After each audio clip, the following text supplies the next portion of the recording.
आपकी स्मृति क्यों इतनी चमत्कारिक है? सुबह नाश्ते में क्या लिया, यह भी मैं दोपहर के आते आते भूल जाता हूं।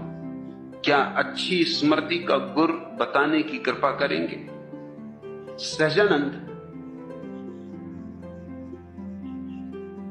मैं तुम्हें बता सकता हूं कि 1974 में 12 फरवरी को सुबह नाश्ते में मैंने क्या लिया, या 1977 में सुबह के भोजन में क्या लिया,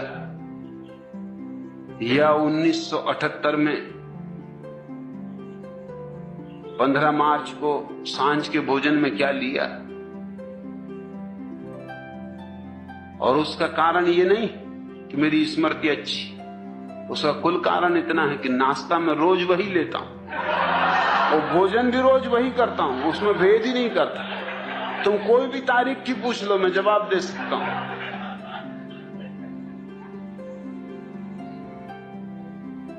उसमें भूल चूक का उपाय ही नहीं।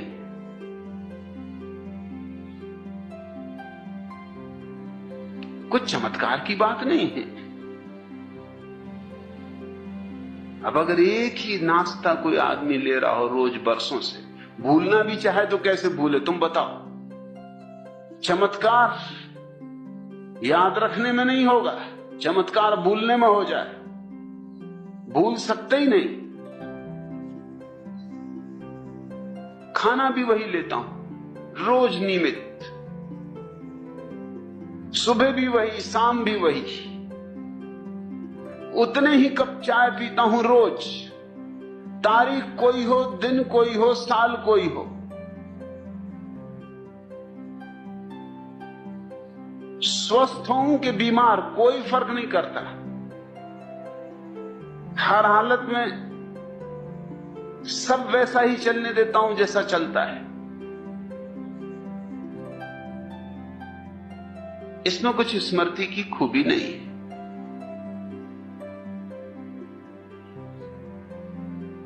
दूसरी बात,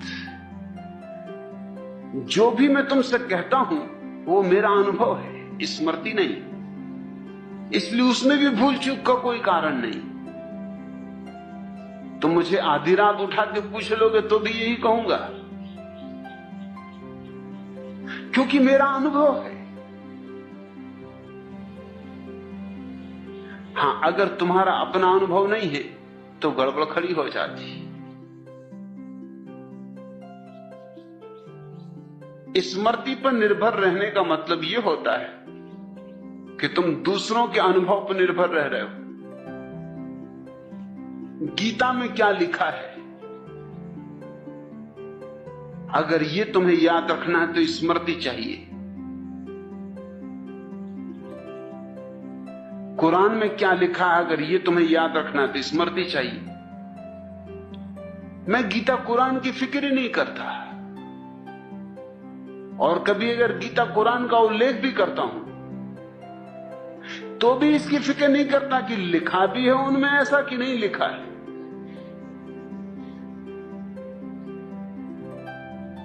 मैं नागपुर में था और मैंने एक बुद्ध के जीवन की कहानी कही कि बुद्ध एक रास्ते से गुजर रहे, वो उनके बुद्धत्व के उपलब्धि के पहले की घटना है। वो अपने एक शिष्य से बात कर रहे हैं, एक मक्खी उनके मुंह पे आके बैठ गई। बात जारी रखी उन्होंने, और जैसा कि आमतौर से हम करते, मक्खी को यंत्रवत हाथ से उड़ा दिया। फिर ठिठक के खड़े हो गए। तत्क्षण याद आया कि मक्खी को होशपूर्वक नहीं उड़ाया, और वही उनकी साधना थी। वही साधना में वो लगे थे कि प्रत्येक कृत्य होशपूर्वक करना, यंत्रवत नहीं। अब मक्खी तो थी नहीं, वो तो उड़ गई थी। मक्खी को क्या मतलब कि तुमने यंत्रवत उड़ाया कि होशपूर्वक उड़ाया, मक्खी को क्या लेना देना, वो तो हाथ देख के उड़ गई। लेकिन बुद्ध अपने हाथ को उठाए फिर से, जैसे कि मक्खी बैठी हो। शिष्य खड़ा होकर भौचक्का देखता रहा। बुद्ध हाथ को ले गए सिर के पास मक्खी को उड़ाया जो कि वहां थी नहीं। फिर वापस हाथ को नीचा किया, फिर जहां बात टूट गई थी वहां बात शुरू की। शिष्य ने कहा मैं बात तो भूल ही गया, मैं ये पूछना चाहता हूं ये आपने क्या किया? मक्खी तो कब की उड़ चुकी, आप पहले उड़ा चुके, अब क्या उड़ा रहे थे?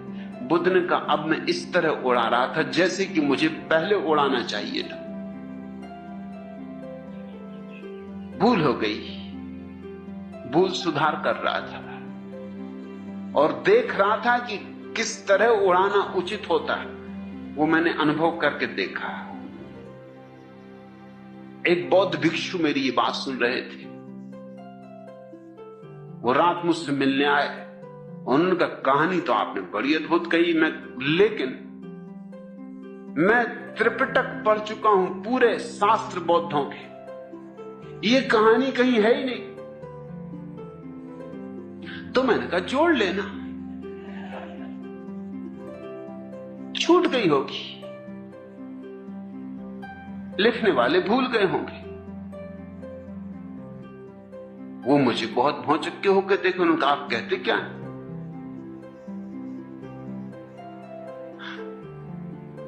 2500 साल बाद आप कैसे सुधार कर सकते हैं शास्त्र? मैंने कहा मुझे शास्त्र से कुछ लेना देना नहीं, मैं बुद्धत्व का स्वाद जानता हूं।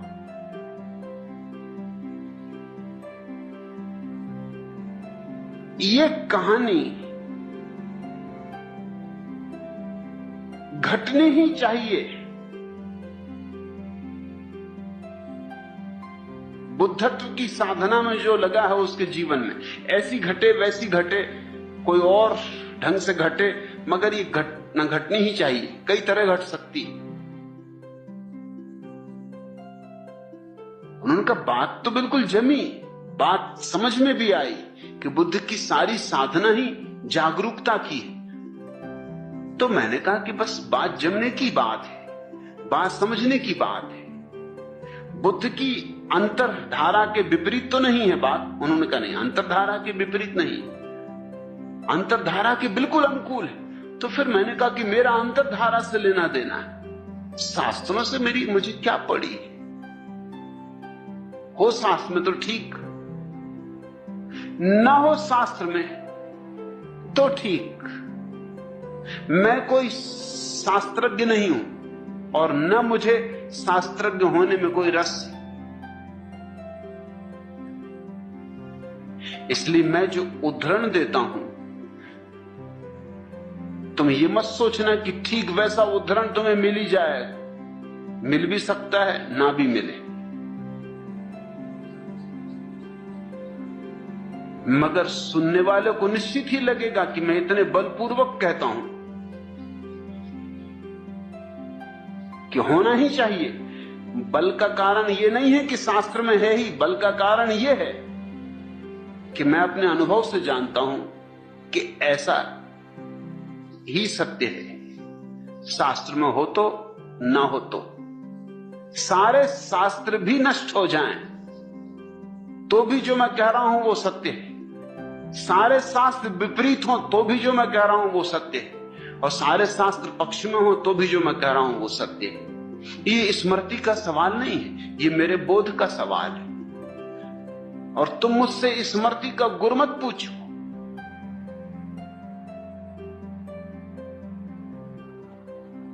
तुम मुझसे बोध का गुर पूछो।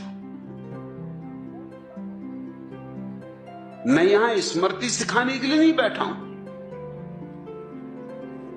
स्मृति सीखनी हो कठिन मामला नहीं है, एक ही रास्ता, खूब घोंको, और कोई रास्ता नहीं है स्मृति का। जो भी याद करना है खूब घोंकते रहो उसको, बार बार दोहराओ ताकि लकीर पड़ जाए। कहावत तो सुनी ना, रसरी आवत जात है सिर पर पड़त निशान। पत्थर तक पे निशान पड़ जाता, रस्सी आते जाती रहे, आती रहे, जाती रहे। करत करत अभ्यास के जड़मती होत सुजान। सुजान नहीं होते, ख्याल रखना। जड़मती तो जड़मती ही रहते हैं, अभ्यास कितना ही करें। हाँ, स्मृति उनकी अच्छी हो जाती, पंडित हो जाती, सुजान नहीं। सुजान तो बात और है।